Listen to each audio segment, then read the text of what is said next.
पीछे हट जाइए विकोदर भीम, अन्यथा मूल्य अपने ज्येष्ठा के प्राण देकर चुकाने होंगे। नहीं भीम, नहीं, मेरी चिंता मत करो, अपना वचन पूर्ण करो। ऐसा अवसर दोबारा नहीं मिलेगा अनुज। वध करो इस दुर्योधन का, पांचाली के अपमान का प्रतिशोध लो भीम, करो इस दुर्योधन को। एक बार पुनः सोच लीजिए, अवसर दोबारा मिल सकता है परंतु ज्येष्ठ के प्राण दोबारा नहीं लौटेंगे। मारो भीम, मारो।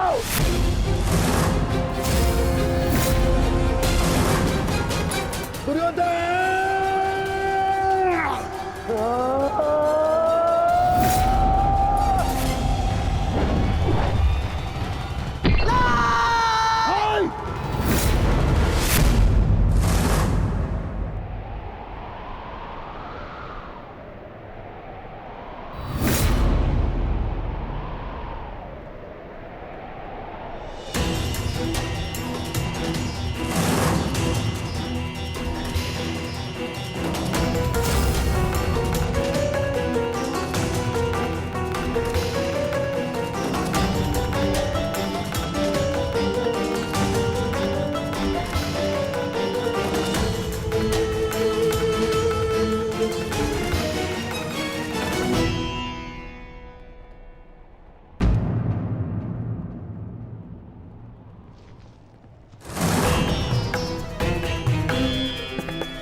सेवकों, जाओ जाके सबकी सहायता करो, जाओ।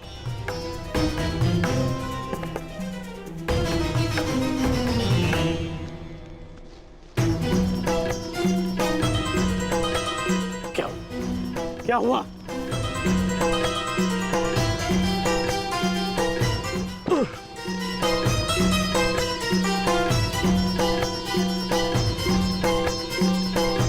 क्या हुआ मित्र? आज हम ये युद्ध हारने ही वाले थे मित्र। उस भीम ने मेरा वध कर ही दिया था, परंतु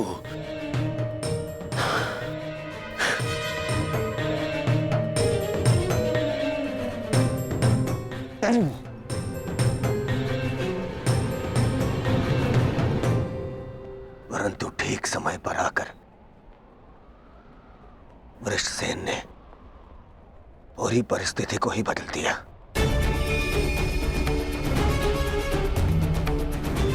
वीर वृषसेन ने आज न केवल मेरे प्राणों की रक्षा की,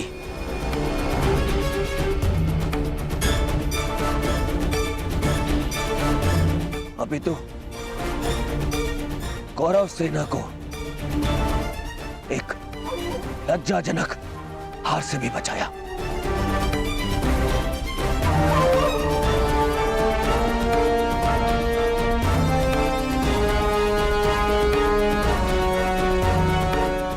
मैं गर्वित हूं तुम्हें अपनी सेना में पाकर पुत्र, गर्वित हूं मैं।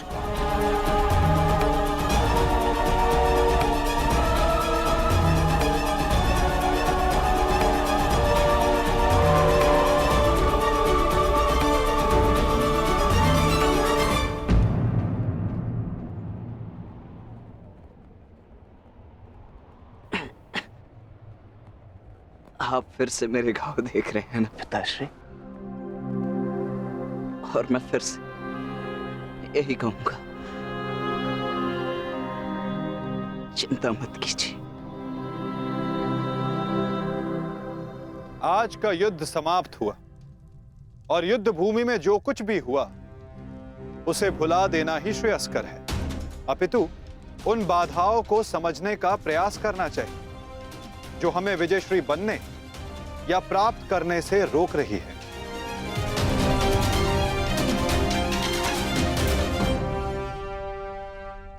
सबसे बड़ी बाधा तो वो कर्ण का पुत्र वृषसेन है। आज दूसरे दिन भी उसने दुर्योधन का अंत होने से बचा लिया। दुर्योधन के वध होने के पश्चात वृषसेन को अपने मार्ग से हटाना अति आवश्यक है। कुछ नहीं होगा आपके पुत्र को, और आपका पुत्र आपके मित्र को भी। कुछ नहीं होने देगा।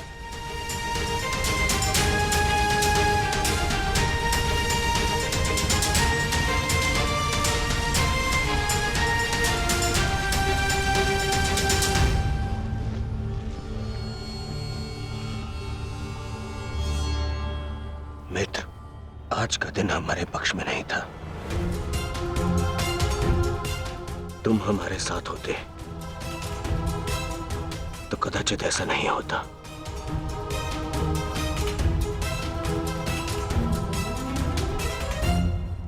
आज युद्ध भूमि में कौरव केवल धर्मराज युधिष्ठिर का वध करने का प्रयत्न करते रहे, और कल हम दुर्योधन को अपना लक्ष्य बनाएंगे।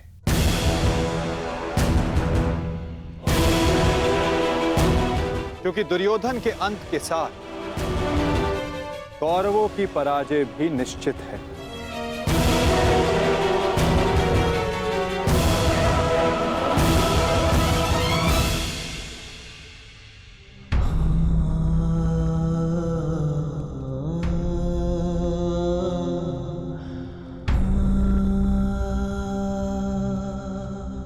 पुत्र,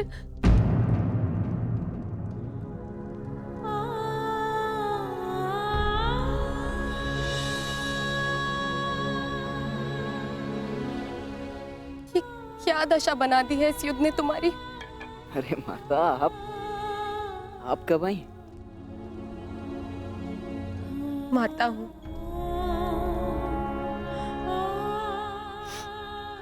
पुत्र को घाव लगता है तो माता को आभास हो ही जाता है।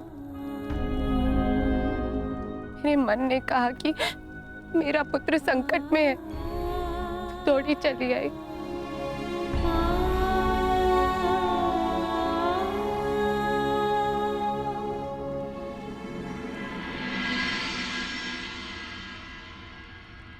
परंतु आप भी तो इसके पिता हैं। अपने पुत्र की इस दशा को देखकर तनिक भी दया नहीं आती? अपने पुत्र के जीवन के लिए आपको कोई मोह नहीं? मैंने निश्चित कर लिया है, तुम कल युद्ध में नहीं जाओगे।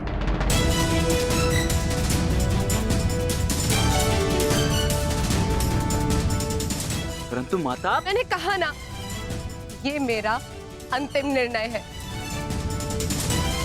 पिताश्री, ये तुम्हारे अतिरिक्त कौरव सेना में और भी कुशल योद्धा है। निश्चित रूप से कौरव सेना में कुशल योद्धाओं की कमी नहीं है पिताश्री, परंतु वृषसेन वो उन सबसे भिन्न है। उसकी सोच, उसकी प्रतिभा, उसका तेज प्रशंसनीय है। उससे द्वंद्व करते समय मैंने बहुत कुछ सीखा। यदि वो कौरव के पक्ष में ना होता तो निश्चित रूप से मेरा अभिन्न मित्र होता।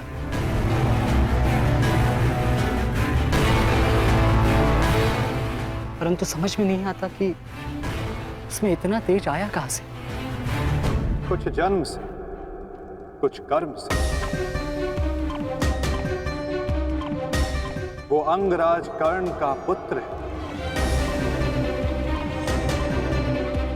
जिसके मन में मृत्यु का भय नहीं, अपने कर्तव्य की ओर पूर्ण आत्मसमर्पण है।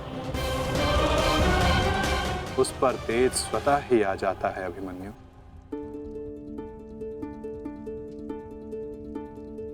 मैं अपने कर्तव्य से मुख नहीं मोड़ सकता माता, क्षमा चाहता हूं।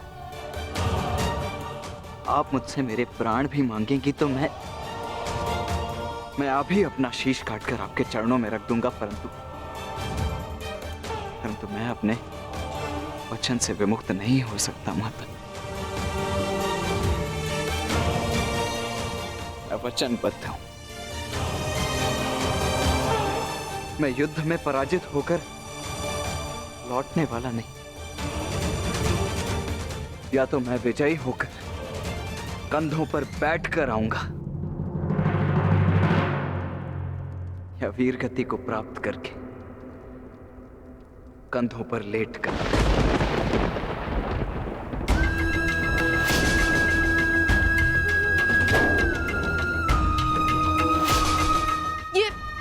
ये आपका पुत्र क्या बोल रहा है? अब आप सुन रहे हैं ना? मैं आपसे हाथ जोड़कर विनती करती हूँ स्वामी, रोकिए इसे। आप ऐसा कैसे होने दे सकते हैं? कुछ कीजिए। करना तो तुम्हें है सुप्रिया। ममता और कर्तव्य में संतुलन करना है। तुम एक योद्धा की माता हो, तुम्हें अपने हृदय को कठोर बनाना होगा। मेरी अनुपस्थिति में हमारा पुत्र इस महायुद्ध में अत्यंत मुख्य भूमिका निभा रहा है। मुझे उस पर गर्व है और तुम्हें भी होना चाहिए सुप्रिया। युद्ध में पीछे हट जाने वाले वृषसेन का पिता होने से अधिक युद्ध में बलिदान दे देने वाले वृषसेन का पिता होना अधिक श्रेष्ठकर समझता हूं।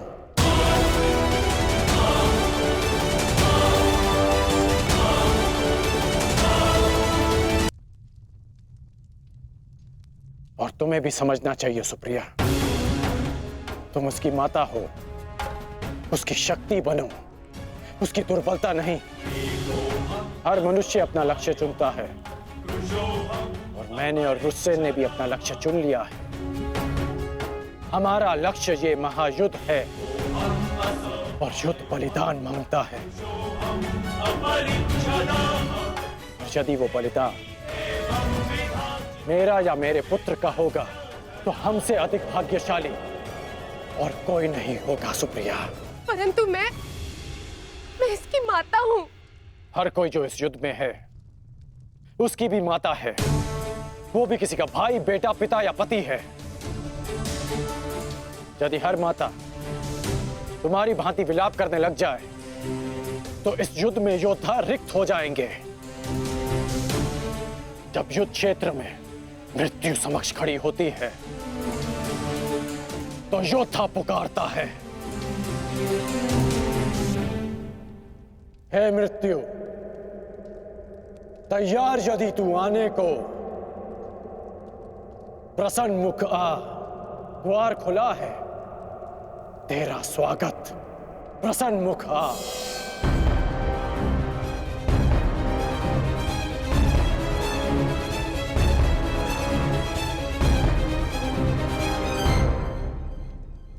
दो महायोद्धाओं के समक्ष एक दुर्बल माता कैसे जीत सकती है? यदि आपने निर्णय ले ही लिया है तो ठीक है,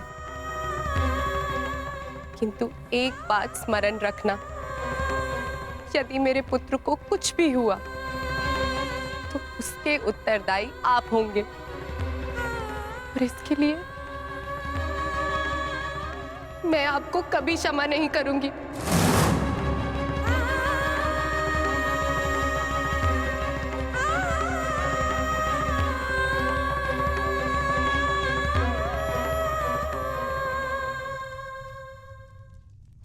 आज युद्ध भूमि में पांडवों का प्रयास था कि दुर्योधन पर वश पालें। कल भी कदाचित उनका यही प्रयास होगा। इस कारणवश हमें सज्ज रहने की आवश्यकता है।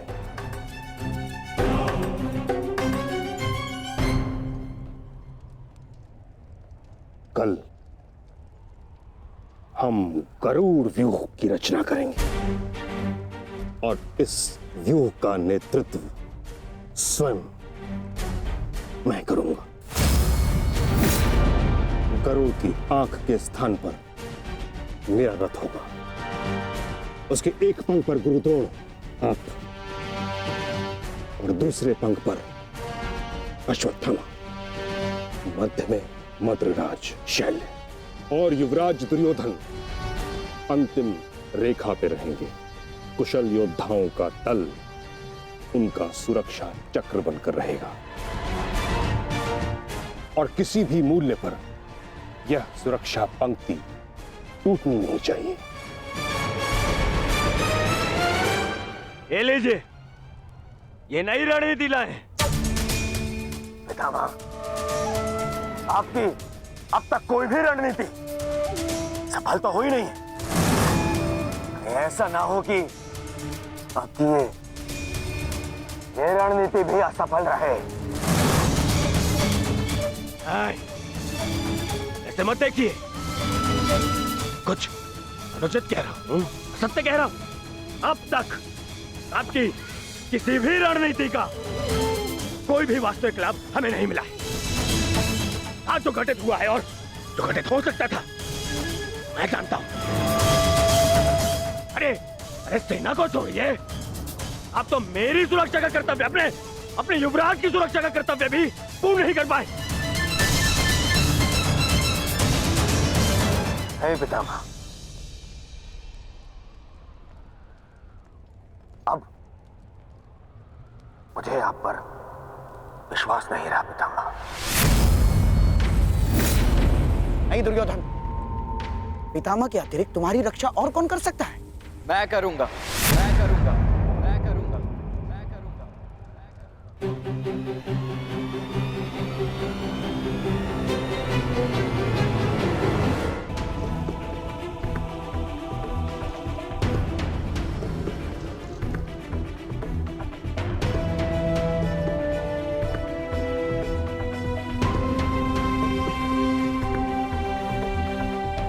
मैं मानता हूं मैं महामहिम के समक्ष कुछ भी नहीं, और मैं हृदय से उनका सम्मान भी करता हूं।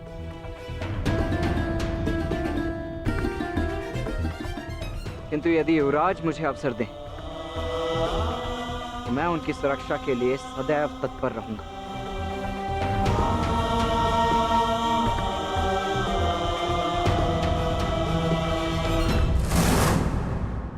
आपका क्या मत है वासुदेव?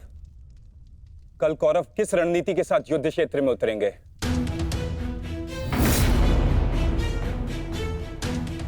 उनकी व्यू रचना क्या होगी? व्यू रचना चाहे जो भी हो, किंतु आज जो रणभूमि में हुआ उसके पश्चात यह निश्चित है कि दुर्योधन की रक्षा हेतु वे उसे सेना की अंतिम रेखा में ही रखेंगे, क्योंकि वो जानते हैं कि दुर्योधन ही हमारा लक्ष्य है।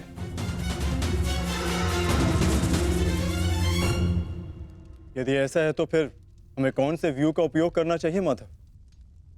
अर्धचंद्र व्यू पार्थ।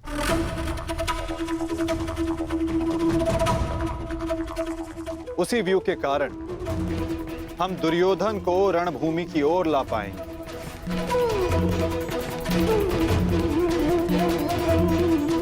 और यदि दुर्योधन व्यू से बाहर नहीं आया तो ये उसकी दुर्बलता समझी जाएगी और मानसिक पराजय भी।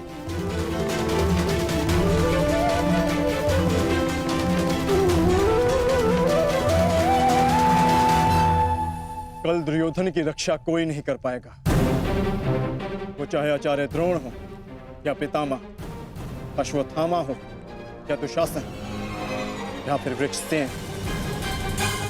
कल जो भी योद्धा मेरे और दुर्योधन के मध्य आएगा वो या तो रणभूमि छोड़ेगा या फिर ये संसार।